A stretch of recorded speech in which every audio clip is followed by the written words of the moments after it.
JDS ಬೆಳ್ಳಿ ಹಬ್ಬವನ್ನ ಆಚರಿಸಿಕೊಳ್ತಿರುವ ಹೊತ್ತಿನಲ್ಲೇ ವಿಜಯಪುರದಲ್ಲಿ ಬೃಹತ್ ಸಮಾವೇಶವನ್ನ ಇವತ್ತು ನಡೆಸಿದೆ. ಈ ಸಮಾವೇಶದಲ್ಲಿ ದೊಡ್ಡಗೌಡರು ಅಂದ್ರೆ ಜೆಡಿಎಸ್ ವರಿಷ್ಠ ದೇವೇಗೌಡರು ಒಂದು ಮಾತನ್ನ ಹೇಳಿದ್ದಾರೆ. ಏನು ಅಂತಂದ್ರೆ, ಕುಮಾರಸ್ವಾಮಿ ಅವರನ್ನ ಮುಖ್ಯಮಂತ್ರಿ ಮಾಡೋದು ಗೊತ್ತು, ಮುಖ್ಯಮಂತ್ರಿಯನ್ನ ಅಮಿತ್ ಶಾ ಅವರು ಮತ್ತು ನರೇಂದ್ರ ಮೋದಿ ಅವರು ಮಾಡ್ತಾರೆ, ಅವರು ಕೊಡೋದಕ್ಕೆ ತಗೊಳೋದಕ್ಕೆ ಸಿದ್ಧವಾಗಿದ್ದಾರೆ, ಅಂದ್ರೆ ಅದಕ್ಕೆಲ್ಲ ಓಪನ್ ಆಗಿದ್ದಾರೆ ಅವರು ಅಂತ ಅಂದ್ರು. ಕೊಡುಕೊಳ್ಳುವಿಕೆಗೆ ಅಥವಾ ಯಾವುದೋ ಒಂದು ಬಾರ್ಗೇನ್ಗೆ ಸಿದ್ಧವಾಗಿದ್ದಾರೆ ಅಂತ. ಮತ್ತು ಇತ್ತೀಚೆಗೆ ನಿಖಿಲ್ ಕುಮಾರಸ್ವಾಮಿ ಅವರು ಬೇರೆ ಬೇರೆ ಕಡೆಯಲ್ಲಿ ಪ್ರವಾಸ ಹೋಗೋದನ್ನ ನಾವು ನೋಡಿದ್ವಿ. ಜೊತೆಗೆ ಸ್ಥಳೀಯ ಸಂಸ್ಥೆಗಳ ಚುನಾವಣೆಗೆ ಸಿದ್ಧವಾಗಿದೆ ಪಕ್ಷ ಮತ್ತು ಮೈತ್ರಿ ಬಗ್ಗೆನೂ ಎಚ್ಚರಿಕೆ ಹೆಜ್ಜೆಯನ್ನ ಇಡ್ತಾ ಇದೆ. ಹಾಗೇನೆ ಕುಮಾರಸ್ವಾಮಿ ಅವರು ಕೂಡ ಹೆಚ್ಚು ಆಕ್ಟಿವ್ ಆದ ರೀತಿಯಲ್ಲಿ ಇತ್ತೀಚಿನ ದಿನಗಳಲ್ಲಿ ಕಾಣಿಸ್ತಾ ಇದ್ದಾರೆ. ಈ ಬಗ್ಗೆ ತಮ್ಮ ಪಾಯಿಂಟ್ ಆಫ್ ವ್ಯೂ ಹಂಚಿಕೊಳ್ಳೋದಕ್ಕೆ ಪತ್ರಕರ್ತರು ಮತ್ತು ರಾಜಕೀಯ ವಿಶ್ಲೇಷಕರು ಆಗಿರುವ RH ನಟರಾಜ್ ಅವರಿದ್ದಾರೆ. ನಮಸ್ತೆ, ಸ್ವಾಗತ. ಕೇಳಿಸಿದೆಯಾ ನಟರಾಜ್ ಅವರೇ? ಜೆಡಿಎಸ್ ನ ಬೆಳ್ಳಿ ಹಬ್ಬದ ಸಂದರ್ಭದಲ್ಲಿ ದೇವೇಗೌಡರು ಆಡಿರುವ ಈ ಮಾತನ್ನ ತಾವು ತಮ್ಮ ರೀತಿಯಲ್ಲಿ ಹೇಗೆ ವಿಶ್ಲೇಷಣೆಗೊಳಪಡಿಸ್ತೀರಿ? ಮತ್ತು ಕುಮಾರಸ್ವಾಮಿ ಅವರು ಮೊದಲಿಂದಲೂ ಕೂಡ ರಾಜ್ಯ ರಾಜಕಾರಣದಲ್ಲಿ ಆಸಕ್ತಿ ಹೊಂದಿರೋರು, ಅನಿವಾರ್ಯ ಸಂದರ್ಭ ಸನ್ನಿವೇಶದಲ್ಲಿ ಕೇಂದ್ರಕ್ಕೆ ಹೋಗಿದ್ದಾರೆ, ಮಂತ್ರಿ ಆಗಿದ್ದಾರೆ. ಅವರ ಮುಂದಿನ ನಡೆ ಮತ್ತು ಪಕ್ಷವನ್ನು ಈಗಲಿಂದ ಸಜ್ಜುಗೊಳಿಸುತ್ತಿರುವ ರೀತಿ ಇದೆಲ್ಲವನ್ನ ತಾವು ಹೇಗೆ ನೋಡ್ತೀರಿ?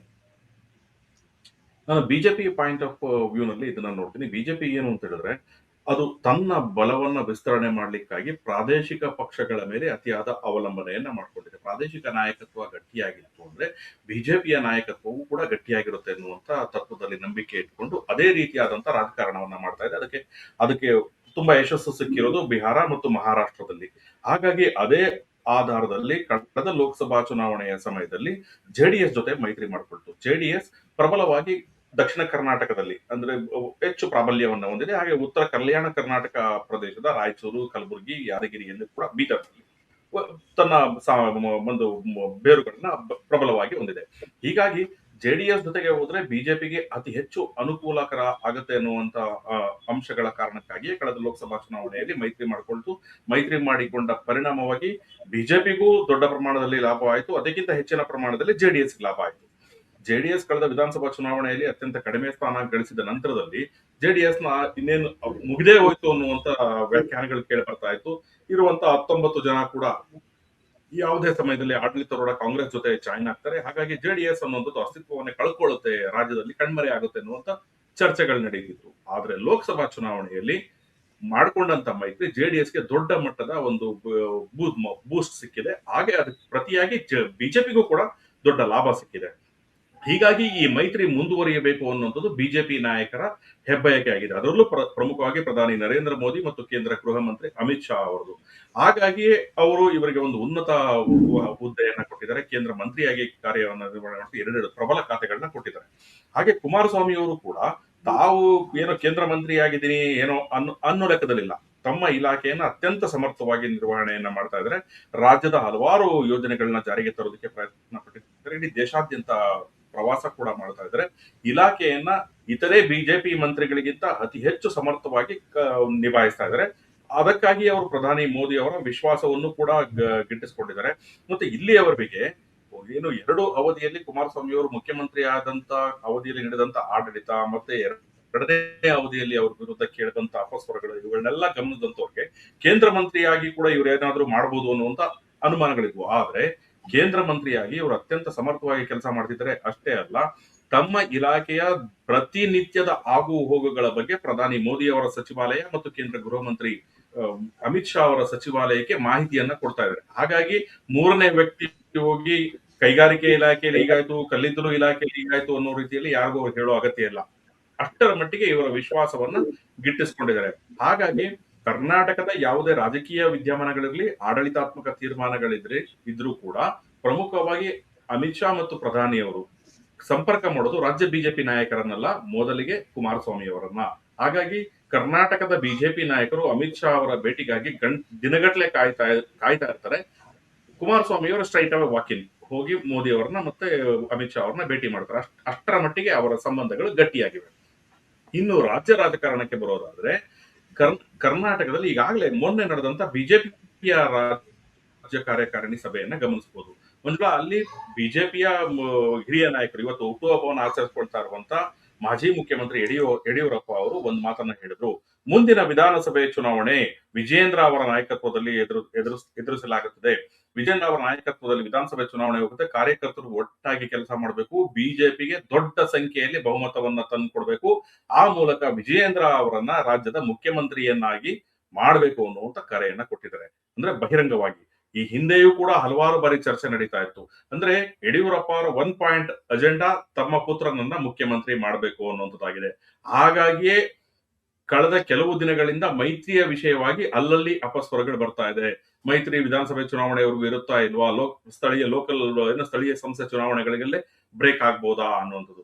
ಅಲ್ಲಿಗೂ ಕುಮಾರಸ್ವಾಮಿ ಇಂತಹ ಒತ್ತಡಕ್ಕೆ ಮಣಿದು ಸ್ಥಳೀಯ ಸಂಸ್ಥೆಗಳ ಚುನಾವಣೆಯ ಸಮಯದಲ್ಲಿ ಮೈತ್ರಿ ಇಲ್ವೇನೋ ಅನ್ನೋ ರೀತಿಯಲ್ಲಿ ಮಾತುಗಳನ್ನ ಹೇಳಿದ್ರು. ಆದ್ರೆ ಇಲ್ಲಿ ಮುತ್ಸದ್ದಿ ರಾಜಕಾರಣಿ ಅಂತಂದ್ರೆ ಮಾಜಿ ಪ್ರಧಾನಿ ದೇವೇಗೌಡರು. ದೇಶದಲ್ಲೇ ಇರುವಂತಹ ಅತ್ಯಂತ ಹಿರಿಯ ರಾಜಕಾರಣಿಗಳ ಪೈಕಿ ಅಗ್ರಗಣ್ಯರು, ಏಕೈಕ ಮಾಜಿ ಪ್ರಧಾನಿ ಇರುವಂತವರು. ಅವರು ಒಂದು ಚಾಣಾಕ್ಷ ರೀತಿಯಲ್ಲಿ ಹೇಳಿಕೆಯನ್ನ ಕೊಟ್ಟರು.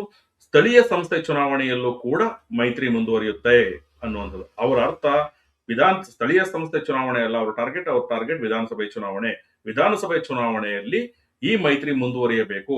ಆ ಮೂಲಕ ಬಿಹಾರದಲ್ಲಿ ನಡೆದಂತ ರಾಜಕೀಯ ಲೆಕ್ಕಾಚಾರಗಳು ಕರ್ನಾಟಕದಲ್ಲೂ ಮರುಕಳಿಸಬೇಕು ಅನ್ನೋದಾಗಿದೆ.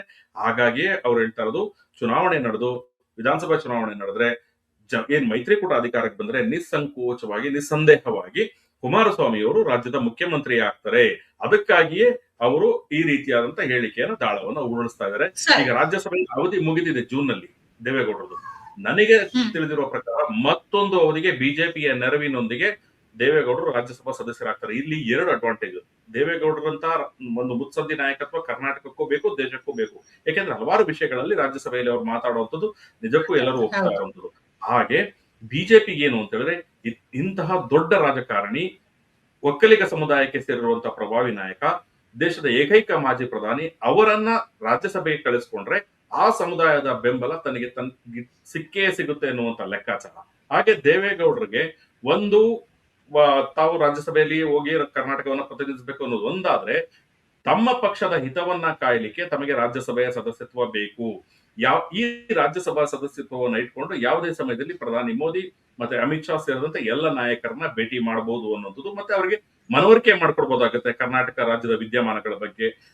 ಚಾಣಾಕ್ಷ ರಾಜಕಾರಣಿ ರಾಷ್ಟ್ರದ ಮಟ್ಟಿಗೆ ದೇವೇಗೌಡರು. ಹಾಗಾಗಿ ಆ ಚಾಣಾಕ್ಷತನವನ್ನ ಪ್ರದರ್ಶಿಸಿ ತಮ್ಮ ಪುತ್ರನಿಗೆ ಕರ್ನಾಟಕದಲ್ಲಿ ಮತ್ತೊಮ್ಮೆ ಮುಖ್ಯಮಂತ್ರಿ ಹುದ್ದೆಯನ್ನ ಕಲ್ಪಿಸಬಹುದು ಅನ್ನುವಂತ ಲೆಕ್ಕಾಚಾರದಲ್ಲಿದ್ದಾರೆ ಮಂಜುಳಾ. ಆ ಕಾರಣಕ್ಕಾಗಿ ಹೇಳಿ ಎಸ್, ನೀವ್ ಹೇಳಿದ ಹಾಗೆ ಈ ಮೈತ್ರಿ ಆರಂಭ ಆಗಿದ್ದು ಕೂಡ ಕೇಂದ್ರ ನಾಯಕತ್ವ ಮತ್ತು ಜೆಡಿಎಸ್ ನ ಕುಮಾರಸ್ವಾಮಿ ದೇವೇಗೌಡರ ಮುಖಾಂತರವಾಗಿ ರಾಜ್ಯದ ಬಿಜೆಪಿ ನಾಯಕರಿಗೆ ಅದು ಸುತಾರಾಮ್ ಇಷ್ಟ ಇರಲಿಲ್ಲ, ಸ್ಥಳೀಯ ಮಟ್ಟದ ನಾಯಕರಿಗೂ ಕೂಡ. ಈಗಲೂ ಅದು ಹಾಗೆ ಇದೆ.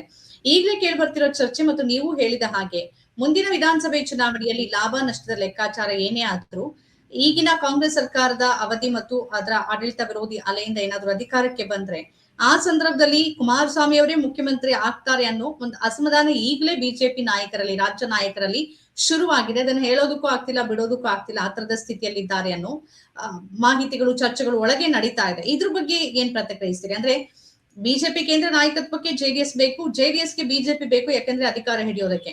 ಆದ್ರೆ ಇಲ್ಲಿ ಯಾರು ನಷ್ಟಕ್ಕೆ ಒಳಗಾಗೋರು ಅಂತಂದ್ರೆ ರಾಜ್ಯದ ಬಿಜೆಪಿ ನಾಯಕರು. ಈ ಬಗ್ಗೆ ತಮ್ಮ ಪಾಯಿಂಟ್ ಆಫ್ ವ್ಯೂ ಏನು?